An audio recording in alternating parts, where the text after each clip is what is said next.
Students, स्वागत है आप सभी का ऑनलाइन क्लासेस में। आज अपन स्टार्ट करेंगे amino acids. Okay, amino acid क्या होते हैं जिनके अंदर आपके क्या पाया जाए, एक तो एमीन समूह पाया जाए, दूसरा कार्बोक्सिलिक समूह पाया जाए, उन्हें सामान्यतः अपन एमिनो एसिड कहते हैं। ओके, एमिनो एसिड्स से पढ़ने से पहले अपने को पहले पता होना चाहिए कि एमिनो एसिड्स कहाँ पाए जाते हैं। ये आपके पाए जाते हैं जहाँ जहाँ प्रोटीन होगी वहाँ वहाँ एमिनो एसिड होगी। क्या आपकी प्रोटीन किससे मिलकर बनी हुई होती है? एमिनो एसिड्स की इकाइयों से मिलकर बनी हुई होती है। अगर बहुत सारे एमिनो एसिड्स की यूनिट मिल जाए, एन नंबर ऑफ एन मिलकर अगर एक चेन बना ले तो इसे अपन प्रोटीन्स का नाम दे देते हैं। ओके, तो एमिनो एसिड में सबसे पहले आपको पता होना चाहिए कि इसके अंदर एक तो NH2 समूह पाया जाता है, एक COOH समूह पाया जाता है, उसे ही अपन एमिनो एसिड कहते हैं। ओके, तो अब इसका सामान्य फॉर्मूला होता है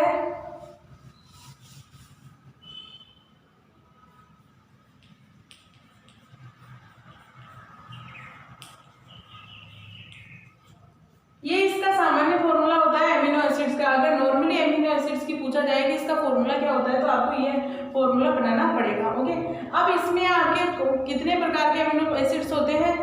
20 प्रकार के एमिनो एसिड होते हैं, जिनमें से आवश्यक और अनावश्यक प्रकार में इन्हें डिवाइड किया जाता है, लेकिन ये सब अपन बाद में देखेंगे। अपने को पहले क्या होना चाहिए कि एमिनो एसिड्स की जनरल फॉर्मूला पता होना चाहिए। अगर यहाँ मैं R भी रख देती हूँ तो इसमें भी कोई बुराई नहीं है, क्योंकि ये R किसी ना किसी अलग अलग एमिनो एसिड है तो उनके अंदर नाम भी उनका अलग अलग हो गया, तो R की पोजीशन भी चेंज होगी, यानी कि R पे जो एटम लगेगा, ग्रुप लगेगा, वो डिफरेंट टाइप का हो सकता है। मान लो साइक्लिक हो गया या सल्फर का हो गया है ना, सिस्टीन में जैसे सल्फर का होता है, तो इस तरीके से अपन यहाँ R भी रख सकते हैं और H भी रख सकते हैं। लेकिन जब H रखते हैं तो ये आपका नॉर्मल एमिनो एसिड्स हो जाता है। ओके, इसमें अपन देखेंगे क्लासिफिकेशन क्या होता है और किस तरीके से इसका क्लासिफिकेशन किया जाता है। एमिनो एसिड्स में आपके क्लासिफिकेशन दो टाइप्स के होते हैं। फर्स्ट है आपके COOH और NH2 समूह के आधार पर, यानी कि आपका ये समूह और इस समूह की संख्या के आधार पर, कि आपके मान लो इसमें किसी में एक संख्या है, किसी में 2 संख्या होती है, किसी में 3 संख्या होती है, तो इन संख्या के आधार पर इनका क्लासिफिकेशन किया जाता है। यानी कि अपन कह सकते हैं कि इसकी एमिनो एसिड्स की स्ट्रक्चर को देखकर क्लासिफिकेशन कर रहे हैं। ये स्ट्रक्चर ये है, इस स्ट्रक्चर को देखकर अपन क्लासिफिकेशन कर रहे हैं एमिनो एसिड्स का। नेक्स्ट सेकंड प्रकार का क्लासिफिकेशन होता है, वो आपके समूह की संख्या के आधार पर होता है, यानी कि संख्या के आधार पर होगा, इनके लगने की पोजीशन के आधार पर। NH2 समूह के लगने की पोजीशन, यानी कि मान लो ये अल्फा कार्बन पर है अभी, तो मान लो इस कार्बन पर आ जाए तो बीटा हो जाएगा। अगर मैं इसके साथ दूसरा कार्बन अटैच कर देती हूँ तो ये क्या हो जाएगा, गामा हो जाएगा। अगर आपके NH2 समूह बीटा पोजीशन पे लगा हुआ है तो इसे बीटा प्रकार का एमिनो एसिड कहते हैं, और अगर आपका एमिनो एसिड गामा पोजीशन पे लगा हुआ है तो इस कंडीशन में उसे क्या कहते हैं, गामा एमिनो एसिड्स कहते हैं। ओके, तो आपके दो टाइप के क्लासिफिकेशन है आपके सिलेबस में। फर्स्ट है आपके समूहों की संख्या के आधार पर, थर्ड है आपके NH2 समूह की पोजीशन के आधार पर कि किस पोजीशन पे आपका एमिनो समूह लगा हुआ है। ओके, फर्स्ट पढ़ते हैं अपन उनके समूहों की संख्या के आधार पर।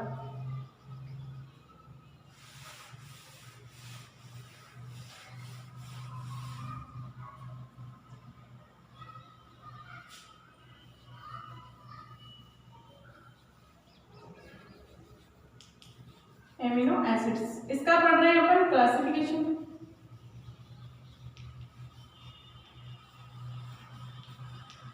क्लासिफिकेशन आपका फर्स्ट पढ़ रहे हैं अपन समूहों की संख्या के आधार पर, यानी कि COOH एंड NH2 समूहों के आधार पर, संख्या के आधार पर, संख्या के आधार पर ये क्या होता है कि इनकी संख्या, मान लो किसी भी एमिनो एसिड के अंदर आपकी क्या हो, एक संख्या तो NH2 समूह की, दूसरी NH2 समूह, एक NH2 समूह और एक ही COOH समूह। तो इस कंडीशन में ये कितने प्रकार के होते हैं आपके? 3 टाइप के होते हैं। इनकी संख्या के आधार पर अगर एमिनो एसिड्स की बात की जाए तो ये 3 तरीके के होते हैं।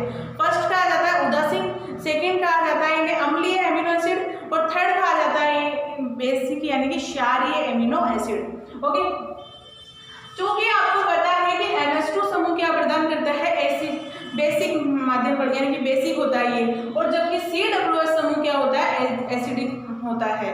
तो इसकी संख्या के आधार पर अपन उदासीन एसिड बेस कर सकते हैं। फर्स्ट आता है आपका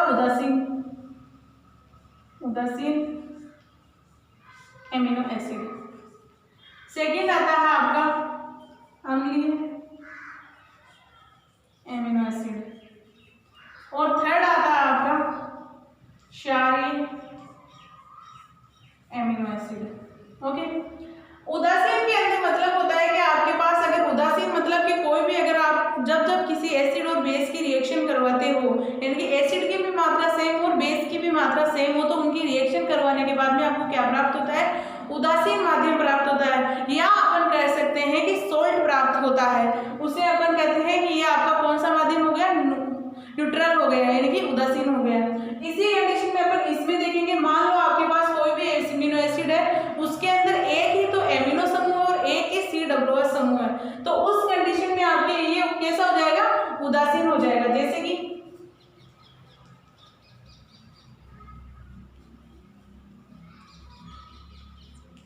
इसमें क्या है, अगर इसका बेसिक नेचर देखा जाए तो इसका भी सेम है और इसका भी सेम है, दोनों की मात्रा भी बराबर है, एक ही COOH समूह लगा हुआ है, एक ही NH2 समूह लगा हुआ है। तो इस कंडीशन में ये एक दूसरे को क्या करेंगे, न्यूट्रलाइज करेंगे। तो अपन कह सकते हैं कि आपका क्या हो गया, उदासीन एमिनो एसिड हो गया। अब सेकंड बात आती है कि अम्लीय एमिनो एसिड किसे कहेंगे, अब आपको नाम से पता चल रहा है कि अम्लीय क्या होता है, अम्लीय क्या होता है, ये आपका एमिनो एसिड है।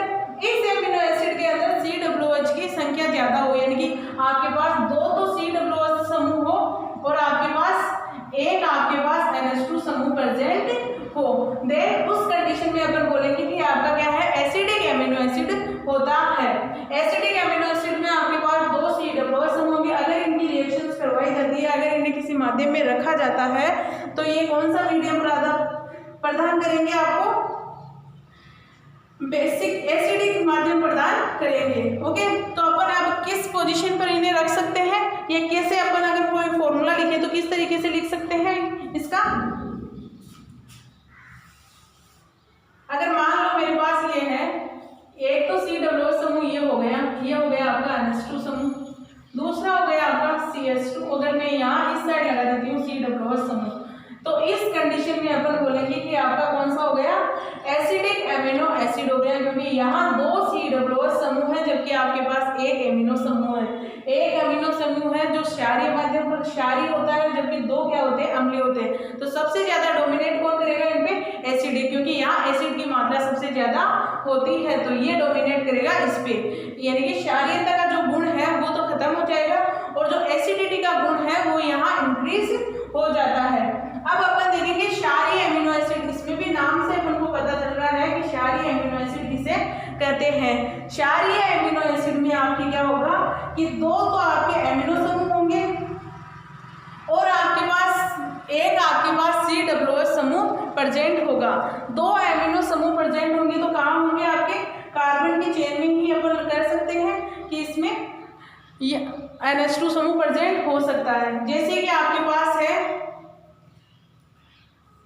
CH2, यहाँ लगा देती हूँ NH2 और यहाँ CH2 और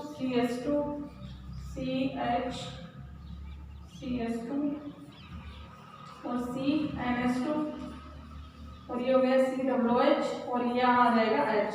तो इस कंडीशन में अपन देखा जाए तो यहाँ एक NH2 समूह है और यहाँ NH2, दो NH2 समूह क्या करते हैं, क्षारीयता ज्यादा बढ़ा रहे हैं, तो COOH में क्या है, एसिडिटी, यानी कि इसकी अम्लीयता को कम कर रहे हैं। यहाँ अम्लीयता लुप्त हो रही है और क्षारीयता डोमिनेट हो रही है उस पर, जबकि यहाँ क्या हो रहा था, आपके एसिडिटी तो इंक्रीज हो रही थी लेकिन बेसिक नेचर सबसे कम होता जा रहा था। यानी कि अपन कह सकते हैं कि जो सबसे ज्यादा होगा वही सबसे ज्यादा प्रभावी होगा। तो यहाँ प्रभावी कौन हो रहा है, डोमिनेट कौन कर रहा है, COOH समूह, बल्कि यहाँ कौन कर रहा है, आपके NH2 समूह, NH2 ग्रुप यहाँ डोमिनेट कर रहे हैं। तो इस तरीके से अपन देखते हैं कि इनके एग्जाम्पल्स, या अपन देखेंगे कि इनके फॉर्मूले में क्या चेंजेस आता है। तो फॉर्मूले में केवल आपके ये चेंजेस आते हैं। अब कुछ एग्जाम्पल्स देखेंगे इनके।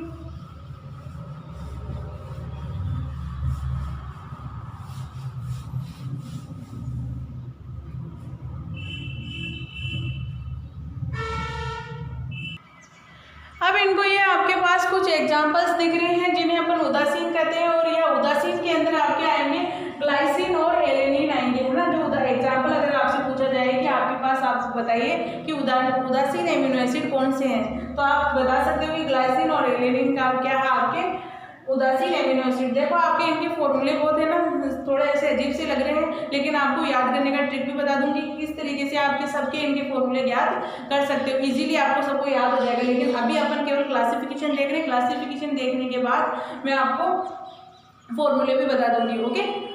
अब अगर पूछा जाए कि अम्लीय एमिनो एसिड किसे कहते हैं अपन, एस्पार्टिक अम्ल या ग्लूटामिक अम्ल। एमिनो एसिड्स के अंदर जो कोई प्रॉब्लम नहीं है कि अम्लीय एमिनो एसिड्स के अंदर तो आपको ज़्यादा कोई प्रॉब्लम नहीं होगी, क्योंकि जिनके पीछे अम्ल लगा होगा तो वो तो वैसे ही क्या होंगे, आपके अम्लीय एमिनो एसिड होते हैं। और आपके हो गया क्षारीय एमिनो एसिड्स का अगर एग्जाम्पल पूछा जाए तो आप क्या बताओगे, लाइसिन और आर्जिनिन क्या होते हैं, आपके क्षारीय एमिनो एसिड्स होते हैं। फर्स्ट पॉइंट आपका कंप्लीट हो चुका। क्लासिफिकेशन में फर्स्ट पॉइंट था आपका कि COOH और NH2 समूहों के आधार पर इनका क्लासिफिकेशन, यानी कि संख्या के आधार पर इनका क्लासिफिकेशन। संख्या के आधार पर अपन ने 3 भागों में फिर से इन्हें डिवाइड किया। फर्स्ट है आपका उदासीन, सेकेंड है एसिडिक और थर्ड है आपका बेसिक। उदासीन में क्या हुआ है कि आपके पास COOH समूह भी एक ही होगा और NH2 समूह भी एक ही होगा, उसे अपन बोलेंगे उदासीन एमिनो एसिड। और अगर अम्लीय एमिनो एसिड की बात आती है तो अम्लीय एमिनो एसिड कहा जाता है जिसके अंदर 2 COOH समूह प्रेजेंट हो और एक आपके NH2 समूह प्रेजेंट हो। तो 2 COOH समूहों का क्या होता है, वो डोमिनेट होते हैं किस पे, NH2 समूह पर, यानी कि जो आपकी क्षारीयता के गुण थे वो बेसिक नेचर से वो, है ना, वो समाप्त हो गए। और इसी तरीके के अपन देखेंगे क्षारीय एमिनो एसिड में क्या हुआ था, अपने पास 2 एमिनो समूह प्रेजेंट थे, एक COOH समूह था। तो इसमें भी क्या हुआ कि इसमें बेसिक नेचर इंक्रीज हो गया, जबकि आपके एसिडिक नेचर क्या हो जाता है, डिक्रीज हो जाता है। और इतना डिक्रीज हो जाता है कि इसका गुण ही खत्म हो जाता है कि इसमें कोई एसिड की भी मात्रा होती है, ओके। तो ये 3 प्रकार के थे। अब अपन देखेंगे यहाँ इनके समूह, इनके लगने की संख्या, यानी कि NH2 समूह के लगने की संख्या के आधार पर कि ये किस कार्बन पर ऐड होगा, अल्फा पे होगा, बीटा पे होगा या गामा पे होगा। तो इनके आधार पर अपन देखेंगे इनकी क्लासिफिकेशन।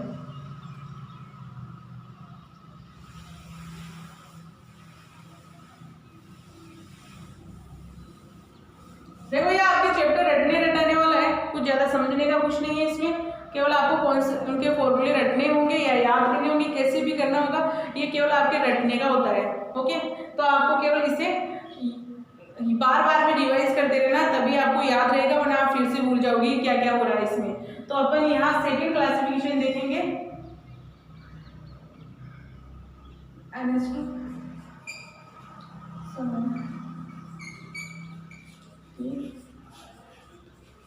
पोजीशन क्या है,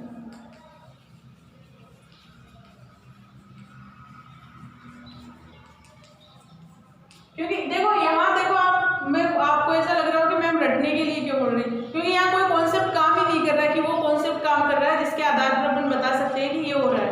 बस आपको सीधे सीधे याद रखना है और कुछ नहीं करना, अपना दिमाग एक्स्ट्रा नहीं लगाना है इसमें। तो आपके NH2 समूह की पोजीशन के आधार पर, तो आपको पोजीशन का मतलब से ये आता है कि कोई कार्बन की संख्या के आधार पर देखते हैं, यानी कि अल्फा कार्बन होगा या बीटा कार्बन होगा या गामा कार्बन होगा।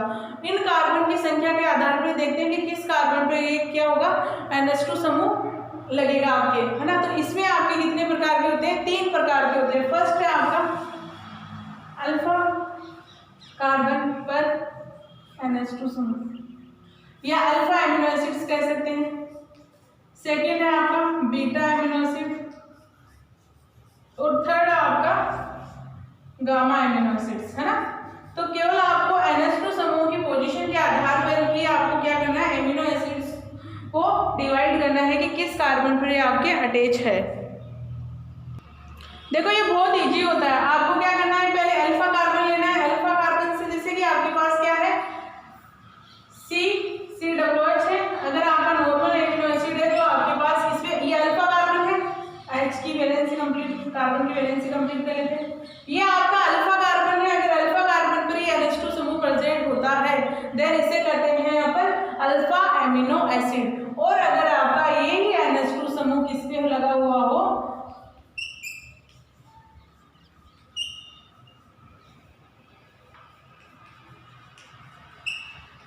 बीटा पोजीशन पे लगाओ। देखो अल्फा आपका ये हो गया आपका बीटा कार्बन। अगर बीटा कार्बन पर NH2 समूह प्रेजेंट है तो इसे बोलते हैं बीटा एमिनो एसिड। इसी तरीके से आप क्या करो, गामा कार्बन बना लो।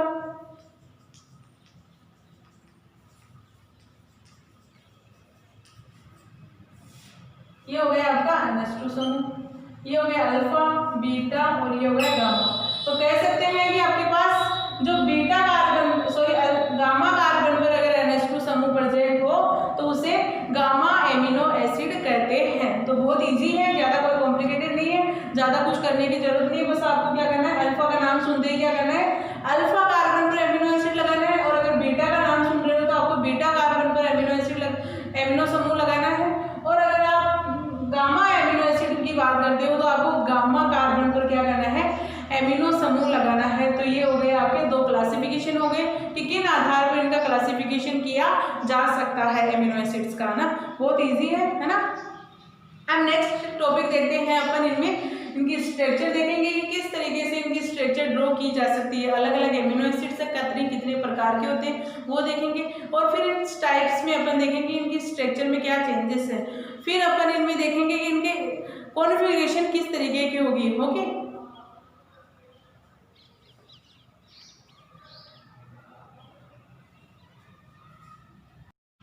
अब इसमें अपना नया टॉपिक स्टार्ट होगा, उसकी संरचना, यानी कि आपके एमिनो एसिड्स की संरचना किस तरीके से होती है या किस तरीके से बनाई जा सकती है वो देखेंगे अपन।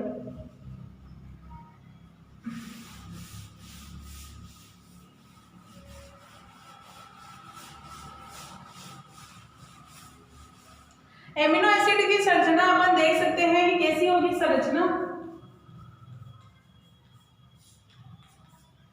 संरचना आपकी क्या होगी, आपने जैसे कार्बोहाइड्रेट्स की संरचना देखी है ना।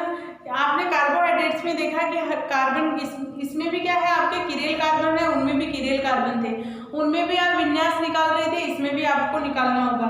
तो आपके कार्बोहाइड्रेट्स की संरचना में अपन एक तो फिशर प्रोजेक्शन के द्वारा दर्शा सकते हैं ना, और अपन दर्शा सकते हैं कि इसमें ज्यामिति किस तरीके से होगी। तो आपका कार्बोहाइड्रेट एमिनो एसिड्स की स्ट्रक्चर कैसी होती है, CH3 CNH2 COH और H। तो ये क्या है, आपका कायरल कार्बन है, यानी कि किरेल कार्बन है। किरेल कार्बन कहते हैं किसे, जिसके अंदर आपके चारों ग्रुप डिफरेंट लगे हो, उसे अपन किरेल कार्बन कहते हैं। अब इसे अगर अपन इनका फॉर्मूला बनाए तो किस तरीके से लिख सकते हैं। आप जब फिशर प्रोजेक्शन में देखते हो तो आप क्या करते हो, तो आप दो को तो क्या करोगे, डार्क लाइन से और दो को डॉटेड लाइन से रिप्रेजेंट करना होता है। यानी कि आपको 3D में इसकी स्ट्रक्चर बनानी होगी। 3D में किस तरीके से बनाई जा सकती है, मान लो COH, ये भी सही है और ये भी सही है, दोनों में कोई कमी नहीं होती है। लेकिन जब अपन पेपर पे ड्रॉ करते हैं तो ये इस तरीके से ड्रॉ किया जाता है, और अगर अपन देखते हैं रियल में स्ट्रक्चर तो इस तरीके से रिप्रेजेंट की जाती है।